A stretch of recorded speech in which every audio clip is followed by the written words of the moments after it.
Hello વિદ્યાર્થી મિત્રો, આજે આપણે જોવાનું છે તો ધોરણ 9નું ચેપ્ટર 11 પુષ્ઠફળ અને ઘનફળનું ઉદાહરણ નંબર 5.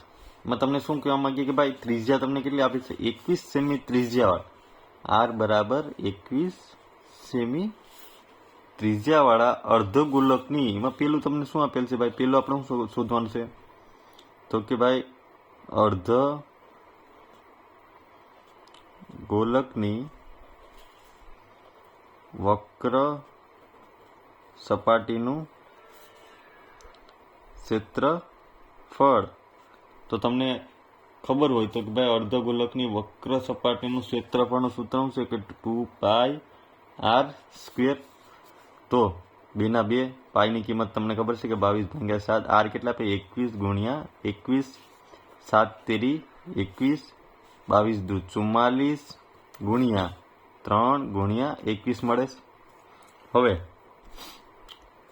44 ગુણ્યા 21 કરશું આપણે તો બંનેનો 0, 4 દુ 8, 4 દુ 8 પ્લસ 4 એકુ 4, 4 એકુ 4, 4 ના 4 8, 9 10 11 12, 8 ને 1 9, 924 ગુણ્યા પાસે શું વધશે? 3 વધશે ને, ગુણ્યા 3, 4 તેરી 12, 3 દુ 6 ને 1 7, 9 તેરી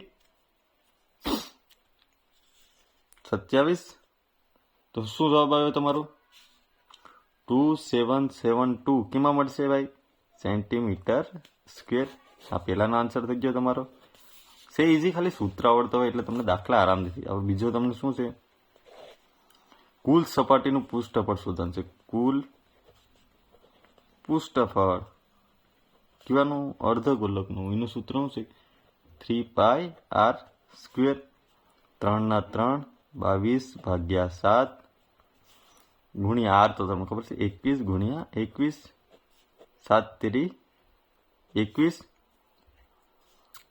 શું મળે? 3 3 9 થઈ જશે ગુણ્યા 22 ગુણ્યા 21. રેડી? હવે આનો ગુણાકાર કરીએ આપણે તો 22 ગુણ્યા 21 નો કર્યું બંને જો 2 2 4, 2 2 4, 2 એકુ 2, 2 એકુ 2, 4 5 6, 4 ના 4 ગુણ્યા 9, 9 દુ 18, બીજા પડી 1, 9 6 કેટલા થાય ભાઈ?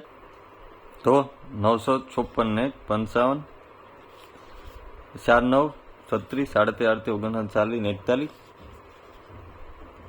તો તમને જવાબ શું મળ્યો ભાઈ? 4158 કેમાં મળશે? Semi square. આ તમારો આન્સર થઈ ગયો. છે ઇઝી દાખલા. જો વિડીયો પસંદ આવ્યો હોય તો લાઇક એન્ડ સબસ્ક્રાઈબ કરતા ભૂલતા નહીં. Thank you.